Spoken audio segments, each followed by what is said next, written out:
once Big Ten play starts, you got a slugfest on your hands. Going on the road to the Big Ten is as hard as anything in college basketball. The Big Ten is the best conference in America. We want to win the Big Ten outright. That's what we plan on doing.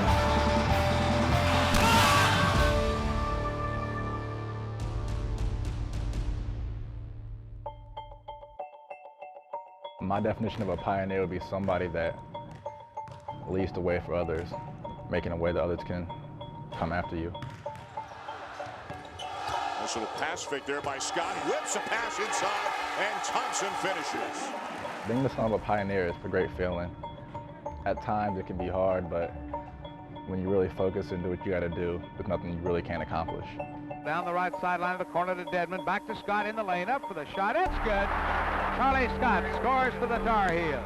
Charlie Scott was a freshman teammate of mine and a 3-year varsity teammate of mine. In addition to being a great college basketball player, a 2-time All-American and an Olympian, he was the first African-American player of real note in the ACC. It was 67, 68, 69, and 70. Scott's turn around the lane, oh, beautiful. First African-American scholarship player here at the University of North Carolina, and was a tremendous, tremendous player. Opened the doors for other people, just like Jackie Robinson in baseball. I knew I was the first black athlete to play, but I did not look at myself as a pioneer at that time. I was 18 years old. What did I know about being a pioneer? I think Scott was the Michael Jordan of his time. There are probably 4 important shots in the history of North Carolina. Everyone knows about Michael's shot against Georgetown. The second most remembered shot was one that Charlie made against Davidson to put us into the Final Four. Delaney back to Scott. Charlie's at the circle, up for the shot, and it's good! And the ball game is over. North Carolina has won. I've always dreamed of my kids playing in North Carolina. And I had a conversation with Roy Williams. I didn't think it was going to be very fair for Shannon to try to come to North Carolina, because everybody was always going to say, well, let's compare him to Charlie. The way that their system was and the way the Ohio State system is, I feel like Ohio State was the better fit for me. I also felt like there'd be a lot of pressure if I went there.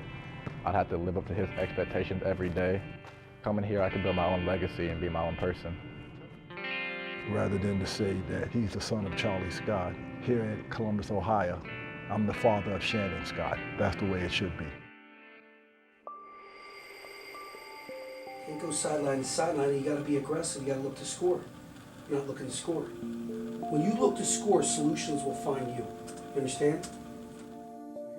DJ went through a lot last year. He lost his mother to cancer. That happens right before the season. When his mother passed away, he fought through everything. Never once could you tell that he wasn't, for the team. And I think that just showed his toughness. We're trying to surround him, cocoon him, and be there for him, be his family. Then Tim goes down. And now you tell this guy, not only did you, lose your mother, but now you have to do it all. You have to do your best impersonation of Tim the year before. All of my motivation really comes from the loss of my mother.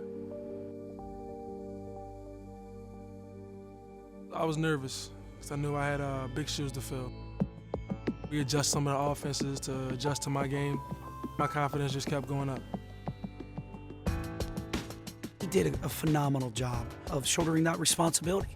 I mean, yeah, the wins weren't there, but as far as leadership, as far as locker room, as far as his approach to practice, his mentality every single day of wanting to get better, wanting to create the best habits he can, he showed that. Us both going through adversity definitely brought us together. We definitely trusted each other more because we both felt pain together and we were both there for each other. Tim always come to me and tell me how they were playing me on ball screens, or was they shading me right, or was they giving me the jump shot coming off left. Newbill hits the 3. Last year, highlight of my season definitely been beating Michigan. We were 0-14. We were down by 15 in the second half. Here's a kid who could have mailed it in. Here's a kid who could have said, you know what, I'm just going to get mine.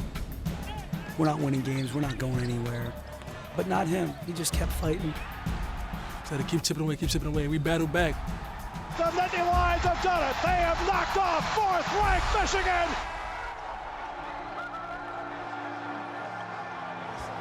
I don't want to take this celebration away from you.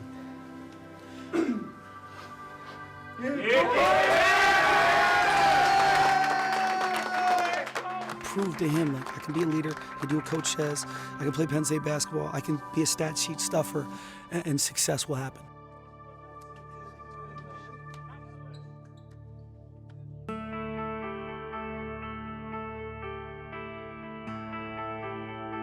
This was the first court of its kind in Canada from what we understand.